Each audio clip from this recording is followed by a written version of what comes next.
Breaking news చూద్దాం. గుంటూరు జిల్లా చేబ్రోలులో Suddapalli petrol దాడి ఘటనలో విస్తుపోయే నిజాలు వెలుగులోకి వచ్చాయి. వివాహేతర సంబంధం పెను విషాదానికి దారితీసింది.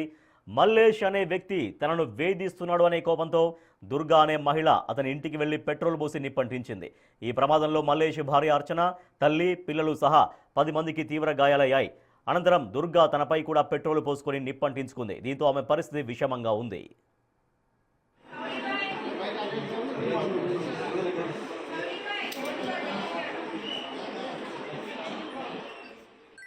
మల్లేష్ తన కూతురుని బ్లాక్మెయిల్ చేస్తూ డబ్బు, బంగారం దోచుకున్నారని దుర్గా తల్లి, సోదరి ఆరోపిస్తున్నారు.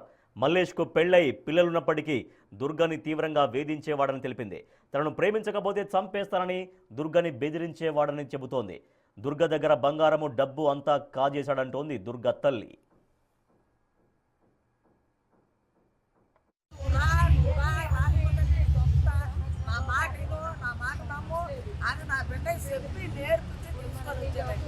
ఆ సొంత పిల్లలు తీసుకొచ్చి ఏం చేస్తారో వాళ్ళు తెలియదు.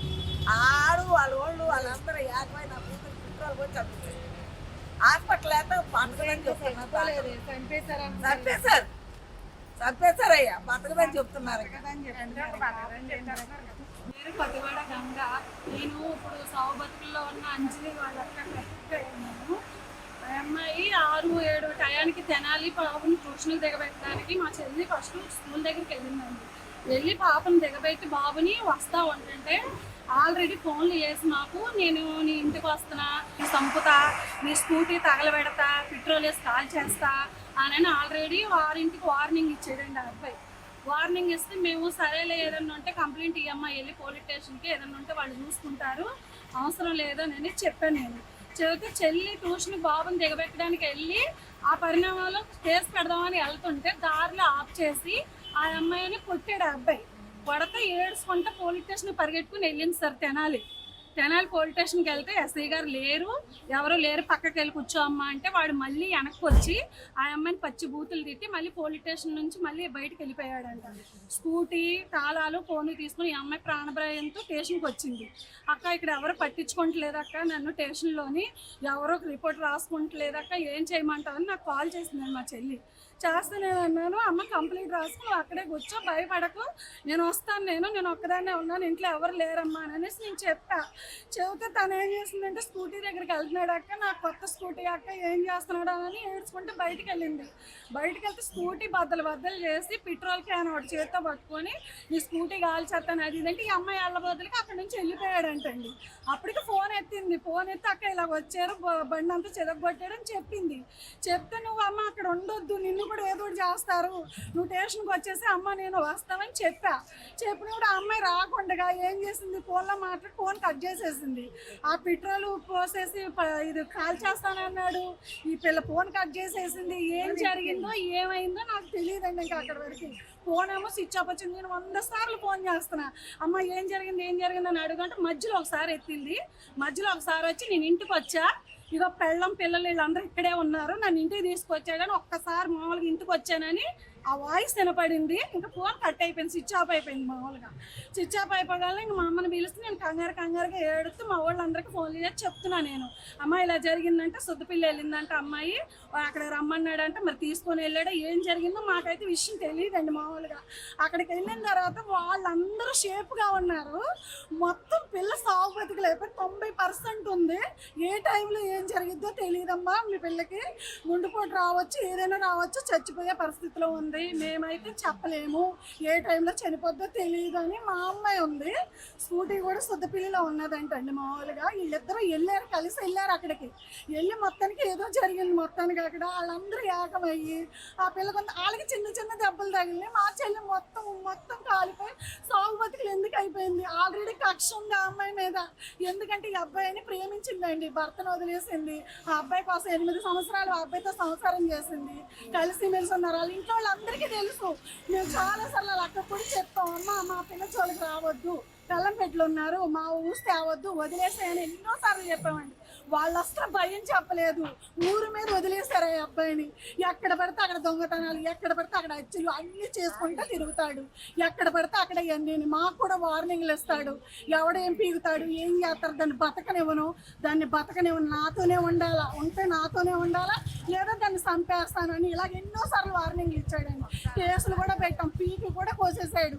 పిల్లని రకరకాలుగా ఏదించేవాడు. ఆ భయానికి ఆ పిల్ల మాట్లాడుతుండేది. మళ్ళీ నాకు ఇష్టం లేదు అక్కడ నన్ను బ్యాక్మెయిల్ చేస్తున్నాడు అనేది మా అమ్మలతో మాతో అందరితో చెప్పుకునేది.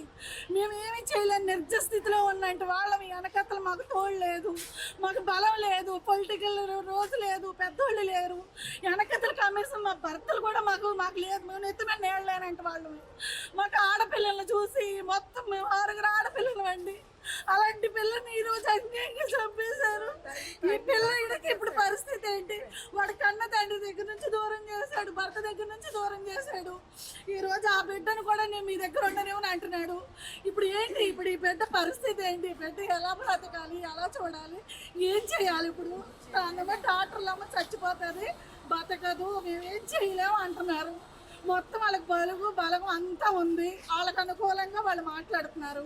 మేమైతే ఏమీ చేయలేని నిర్దేశిత దేవుడినే నమ్ముకొని ఉన్నాం. మాకు మాత్రం న్యాయం జరగాలి. ఆ అబ్బాయి కోసం ఆ అమ్మాయి ప్రాణాలు వదిలిపెట్టేసుకొని పిల్లాడిని అనాథ అయిపోయాడండి. వాడికి భయం లేదు అసలు. ఆ పిల్లాడికి మాత్రం శిక్ష పడాల్సిందే. తన భర్తకు దుర్గకు వివాహేతర సంబంధం ఉందంటోంది మల్లేష్ భార్య అర్చన. మల్లేష్ దుర్గల వివాహేతర సంబంధం వల్లే తాను గతంలో పుట్టింటికి వెళ్లానని భార్య అర్చన పేర్కొంది. మల్లేష్ తనను తిరిగి కాపురానికి తీసుకొచ్చాడనే కోపంతో దుర్గా ఈ దారుణానికి పాల్పడిందని తెలిపింది. పేరు అర్చన ఆల్కొండ మల్లేశ్వరరావు, మా ఆయన గారి పేరు. అయితే మా ఆయన గారికి అమ్మాయికి అఫేర్ ఉందన్నమాట. అయితే ఆ అమ్మాయి వేరే అబ్బాయితో ఉంటుందని మా ఆయన గారు అమ్మాయిని వదిలేసి నేను మా అమ్మ వాళ్ళ ఇంటికి వెళ్ళి సంవత్సరం ఉన్నాను. అమ్మాయి మంచిది కాదని నన్ను తీసుకొచ్చుకున్నాను. మా ఆయన గారు 2 రోజులు వచ్చి ఇంకా మా ఆయన గారు నన్ను తెచ్చారని కోపంతో పెట్రోల్ డబ్బా తీసుకొచ్చి ఇంట్లో నేను, మా అత్తయ్య గారు, నా చిన్న అబ్బాయి ఉంటే మంచం మీద మాకు తుల్లేటట్లు వేసి ముక్కు పెట్టేసింది. మేము బయటకు వచ్చేసి మాకు కాలుకి గాయాలు తగిలే, మా అబ్బాయికి, నాకు, మా అత్తయ్య. దుర్గా పెట్రోల్తో ఇంటికొచ్చి బెదిరిస్తోందని సుద్దపల్లి నుంచి ఫోన్ కాల్ వచ్చిందన్నారు చేబ్రోలు ఎస్ఐ వీరస్వామి. సుద్దపల్లిలోని మల్లేష్ ఇంటికి వచ్చిన దుర్గా వారి పరుపుపై పెట్రోల్ పోసి నిప్పంటించిందన్నారు. ఈ ప్రమాదంలో దుర్గా, మల్లేష్ భార్య అర్చన, పిల్లలు, గ్రామస్తులతో సహా మొత్తం 9 మంది గాయపడ్డారని తెలిపారు. కేసు నమోదు చేసి అన్ని కోణాల్లో దర్యాప్తు చేస్తున్నామన్నారు. దుర్గానే అమ్మాయి వచ్చి పెట్రోల్ తీసుకొని వచ్చి భయపెడుతుందని కాల్ వచ్చింది. అక్కడికి వెళ్ళి చూడగా దుర్గానే అమ్మాయిని మల్లేష్ అనే అతనుతో కలిసి ఉంటుంది. మల్లేష్ మొదటి భార్య ఉండే గ్రామం సుద్దపల్లి. అక్కడికి వచ్చి ఆమె వాళ్ళు ఉండే ఇంట్లో పరుపు మీద మొత్తము పెట్రోల్ పోసి ఆమె మొదటి భార్యతో వాదనకు దిగుతుంది.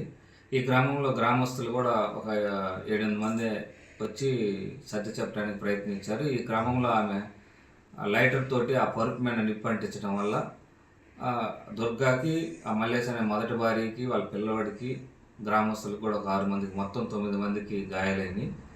దుర్గాని ఆమె తప్పితే మిగిలిన అందరికీ చిన్న చిన్న గాయాలైనవి. వీళ్ళు 6 మంది డీవీసీ హాస్పిటల్లో ఉన్నారు, 3 గవర్నమెంట్ హాస్పిటల్ గుంటూరులో ఉన్నారు. అందరూ ట్రీట్మెంట్ పొందుతున్నారు. కేసు నమోదు చేశాం. మిగిలిన విషయాలు దర్యాప్తులో తేలాల్సి. గుంటూరు జిల్లా చేబ్రోలులో సుద్దపల్లి పెట్రోల్ దాడి ఘటనలో విస్తుపోయే నిజాలు వెలుగులోకి వచ్చాయి. వివాహేతర సంబంధం పెను విషాదానికి దారితీసింది. మల్లేష్ అనే వ్యక్తి తనను వేధిస్తున్నాడు అన్న కోపంతో దుర్గా అనే మహిళ అతని ఇంటికి వెళ్లి పెట్రోల్ పోసి నిప్పంటించింది. ఈ ప్రమాదంలో మల్లేష్ భార్య అర్చన, తల్లి, పిల్లలు సహా 10 మందికి తీవ్రంగా గాయాలయ్యాయి. అనంతరం దుర్గా తనపై కూడా పెట్రోల్ పోసుకొని నిప్పంటించుకుంది. సో దీంతో ఆమె పరిస్థితి కూడా విషమంగా ఉంది. మల్లేష్ తన కూతురిని బ్లాక్మెయిల్ చేస్తూ డబ్బు, బంగారం దోచుకున్నాడని దుర్గ తల్లి, సోదరి ఆరోపిస్తున్నారు. మల్లేష్కు పెళ్ళై పిల్లలున్నప్పటికీ దుర్గని తీవ్రంగా వేధించేవాడని తెలిపింది. తనను ప్రేమించకపోతే చంపేస్తానని దుర్గని బెదిరించేవాడని చెబుతున్నారు వాళ్ళు. మా ప్రతినిధి మణి మరింత సమాచారం. సార్ మణి, ఏం జరిగిందనేది చెప్తున్నారు, ఎస్ఐ కూడా చెప్తున్నారు. సో ఇప్పుడు గాయపడ్డ వాళ్ళ పరిస్థితి ఎట్లా ఉంది? ఫర్దర్గా ఈ కేసులో ఎటువంటి దర్యాప్తు కొనసాగించబోతున్నారు పోలీసులు? రాజేష్, గుంటూరు జిల్లా చేబ్రోలు కొన్నూరు నియోజకవర్గం చేబ్రోలు మండలంలో సుద్దపల్లిలో రాత్రి జరిగినటువంటి ఘటన ఇది దుమారమైన అయిపోయిందని చెప్పాలి. ఎవరైతే దుర్గా ఎవరైతే ఉన్నారో పుట్టుపల్లికి చెందినటువంటి మల్లేష్ ను గత కొంతకాలం అంటే 3 నుంచి 4 ఏళ్ల క్రితం పరిచయం అయింది. ఆ పరిచయం అంటే అప్పటికే మల్లేష్ కు వివాహం అయింది. వివాహమైన తర్వాత ఈ దుర్గా పరిచయం అయినట్లు కూడా మనకి తెలుస్తా ఉంది. అయితే భార్యతో ఈ వివాహేతర సంబంధం తెలిసి భార్యతో గొడవలు అవుతున్న కారణంగా ఎవరైతే మల్లేష్ భార్య అర్చన ఉన్నదో ఆమె 1 సంవత్సరం క్రితం పుట్టింటికి వెళ్ళిపోయింది. అయితే ఈ దుర్గతో విభేదాలు వచ్చినటువంటి మల్లేష్ కి సంబంధించి వీళ్ళిద్దరికి కూడా గత 3-4 నెలల నుంచి కూడా మనస్పర్ధలు రావటం, ఇద్దరికి కూడా తరచు గొడవలు అవడం కారణంగా ఇద్దరు కూడా విడిపోయి ఉంటున్నారు. అయితే ఈ నేపథ్యంలో 2 రోజుల క్రితం అర్చన పిల్లలను తీసుకొని తన భర్త వద్దకు సుద్దపల్లి చేరింది. అయితే ఈ విషయం తెలుసుకున్నటువంటి దుర్గా అక్కస్తో తనకు ఎక్కడ మల్లేష్ దూరం అవుతాడనే అక్కస్తో ఒక 5 లీటర్ల పెట్రోల్ క్యాన్ తీసుకెళ్లి నేరుగా సుద్దపల్లిలోని మల్లేష్ ఇంటికి వెళ్లి అక్కడ ఉన్నటువంటి మల్లేష్ భార్య అర్చన, అదేవిధంగా పిల్లలు, అదేవిధంగా మల్లేష్ తల్లి వీళ్ళందరి మీద కూడా పెట్రోల్ పోసి ఒక్కసారిగా అంటించేయడంతో పెద్ద ఎత్తున మంటలు రావడంతో వాళ్ళంతా కూడా పూర్తిగా తీవ్ర గాయాల పాలయ్యారు. నేరుగా 5 లీటర్ల పెట్రోల్ క్యాన్ తీసుకొచ్చి ఈ దాడి చేసినట్టు కూడా తెలుస్తోంది. అంటే కేవలం మల్లేష్ దూరం అవుతున్నారు, మళ్ళీ భార్యను తీసుకొచ్చి ఇంటికి వచ్చి పెట్టి కాపురం చేస్తున్నాడని చెప్పి ఆ కోపంతో ఇదంతా కూడా చేసినట్లు కూడా మనకి సమాచారం అందుతూ ఉంది. అయితే ప్రస్తుతం దీనికి సంబంధించి బాధితులు ఎవరైతే ఉన్నారో మల్లేష్ భార్య అర్చన, అదేవిధంగా పిల్లలు, వాళ్ళ అత్తయ్య అంటే మల్లేష్ తల్లి వీళ్ళంతా కూడా ప్రస్తుతం ఆసుపత్రిలో చికిత్స పొందుతున్నారు. ఈ మొత్తం వ్యవహారంలో దారుణమైన విషయం ఏంటంటే మొత్తం ఎవరైతే పెట్రోల్ దాడి చేసినటువంటి దుర్గా ఉన్నారో ఆమె కొద్దిసేపటి క్రితమే చికిత్స పొందుతూ చనిపోయినట్లు కూడా మనకి సమాచారం ఉంటుంది. అయితే ఈ విషయాన్ని పోలీసులు అదేవిధంగా ప్రభుత్వ ఆసుపత్రి వర్గాలు వెల్లడించాల్సి ఉంది, అధికారికంగా ప్రకటించాల్సి ఉంది. ప్రస్తుతానికి అయితే మిగిలిన వాళ్ళంతా కూడా ఆసుపత్రిలో చికిత్స పొందుతున్న పరిస్థితి కనిపిస్తుంది. Rajesh. Right, thank you Manikumar.